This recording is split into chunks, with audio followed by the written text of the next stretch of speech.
욥기 36장 1에서 33절 말씀입니다.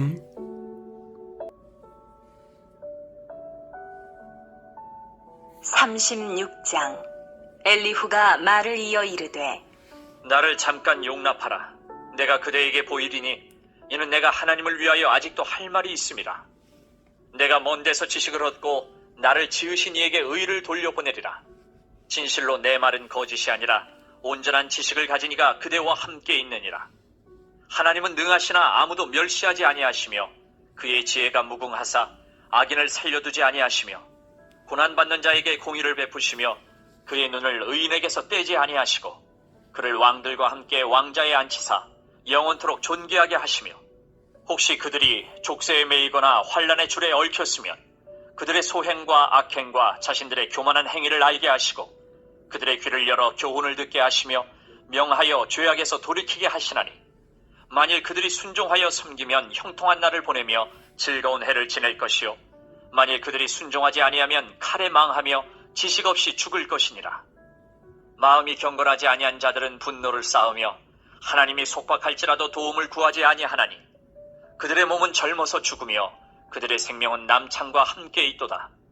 하나님은 곤고한 자를 그 곤고에서 구원하시며 학대 당할 즈음에 그의 귀를 여시나니 그러므로 하나님이 그대를 환난에서 이끌어내사 좁지 않고 넉넉한 곳으로 옮기려 하셨은즉 무릇 그대의 상에는 기름진 것이 놓이리라.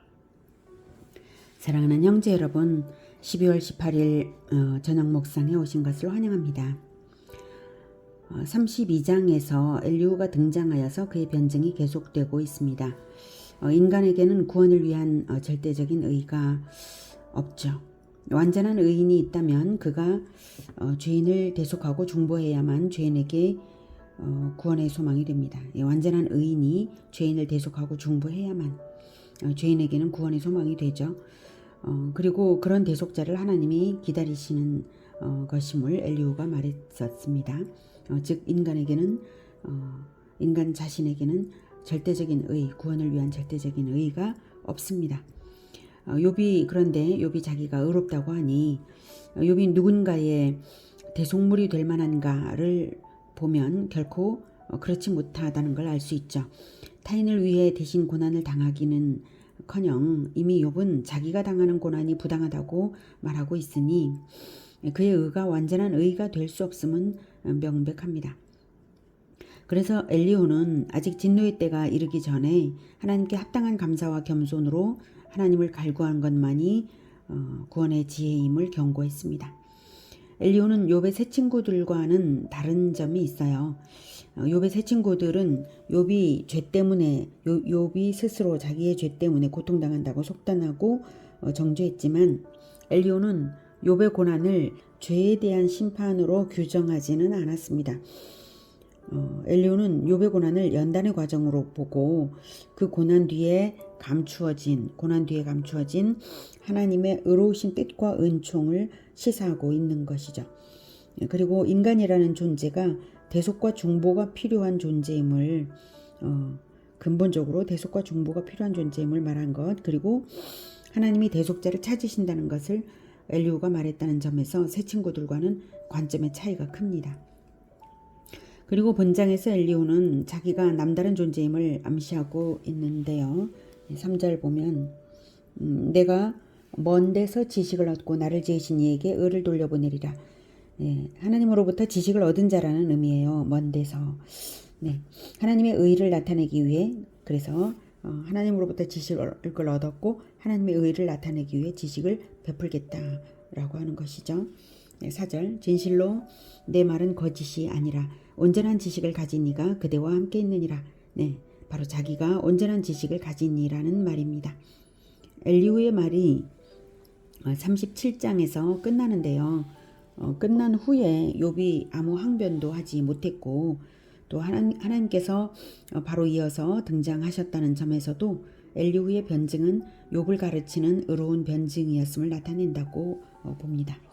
7에서 13절을 다시 읽어보죠. 그의 눈을 의인에게서 떼지 아니하시고 그를 왕들과 함께 왕좌에 앉히사 영원토록 존귀하게 하시며 혹시 그들이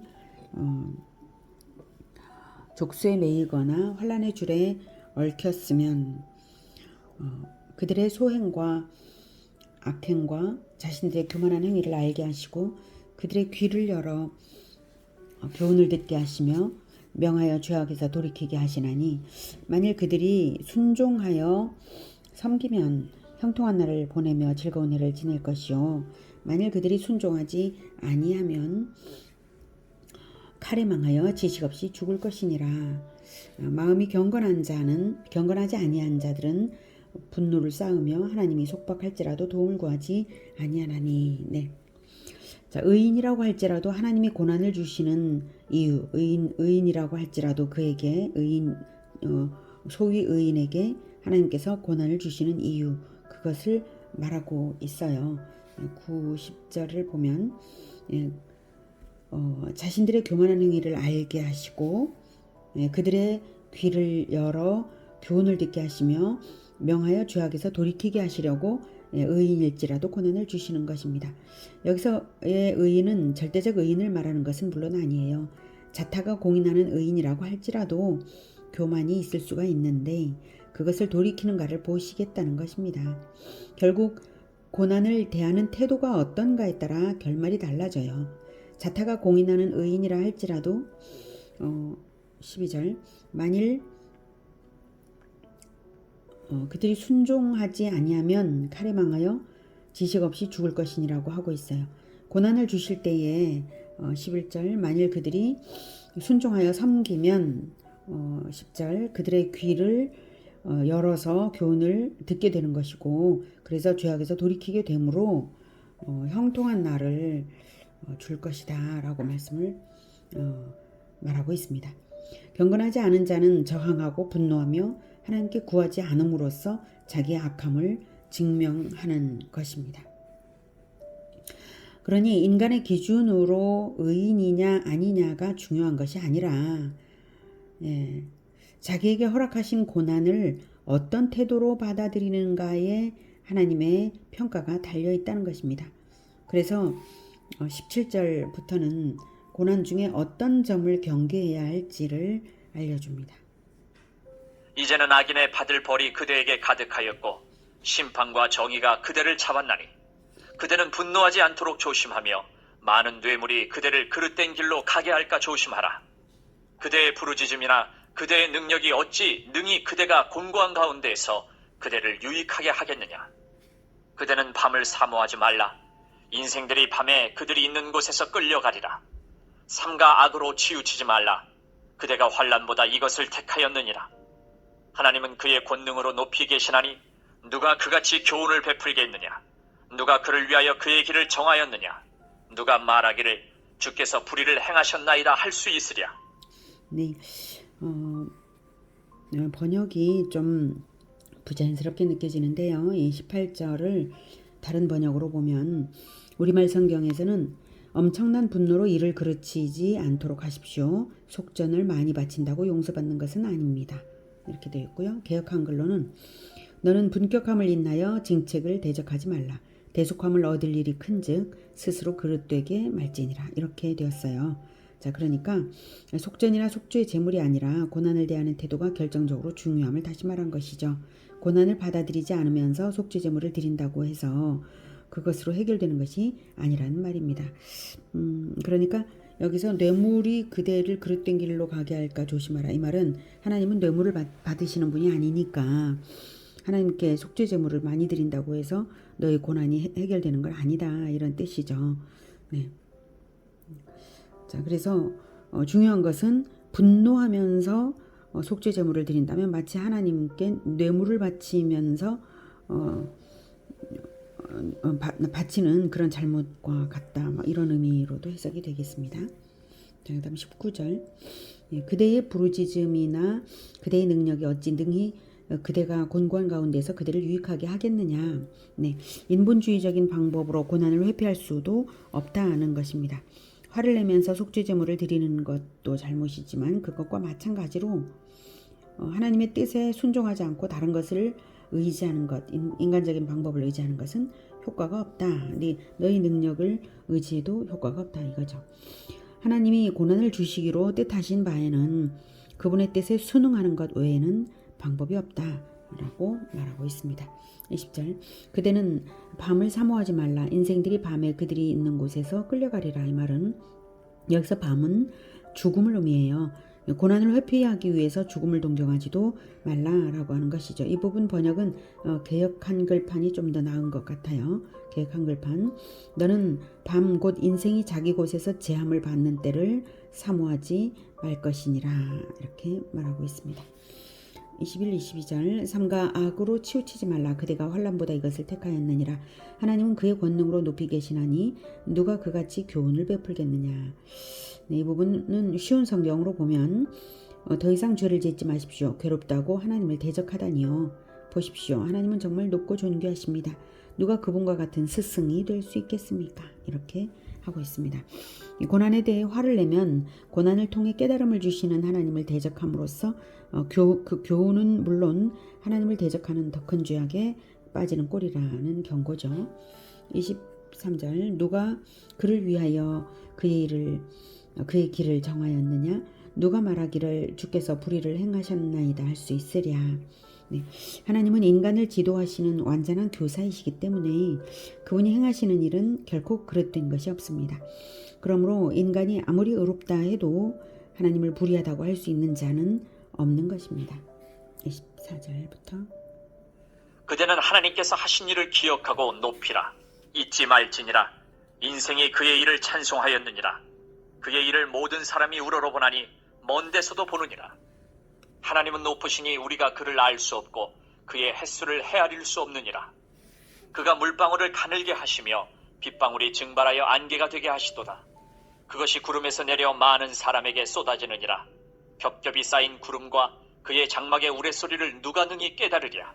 보라, 그가 번갯불을 자기의 사면에 펼치시며 바다 밑까지 비치시고 이런 것들로 만민을 심판하시며 음식을 풍성하게 주시느니라.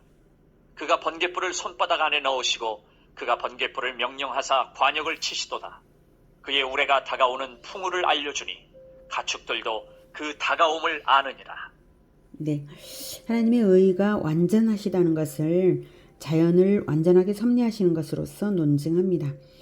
하나님께서 때를 따라 비를 주시고 안개가 되게도 하시고 번개가 치고 비가 쏟아지게도 하시면서 그것을 심판의 도구로 사용하기도 하시고 축복의 도구로 사용하기도 하시면서 만물을 이롭게 하시는 것인데 피조물이 왜 번개를 주냐고 항변할 수 없잖아요.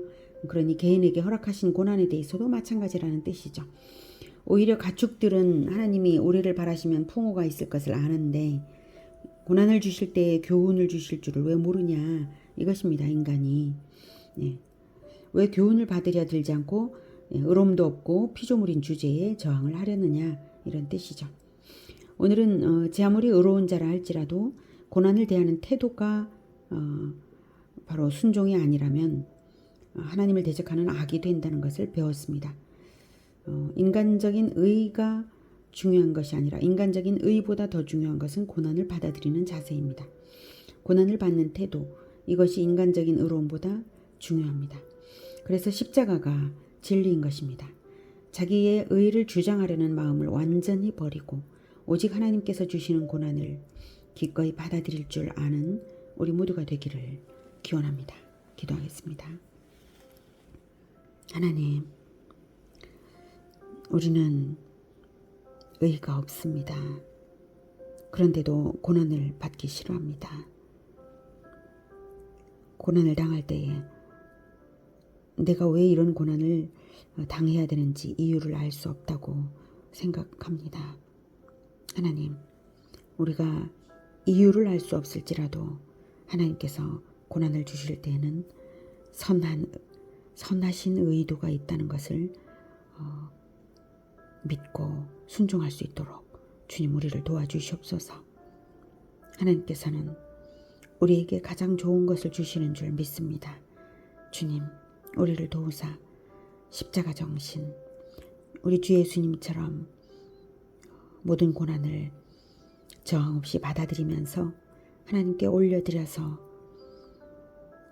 대속물이 되는 그 영광에까지 우리가 순종을 받아들일 수 있도록 우리의 마음을 주장하여 주시옵소서. 예수 그리스도의 이름으로 기도드립니다. 아멘. 이어지는 시간은 개인 기도 시간입니다.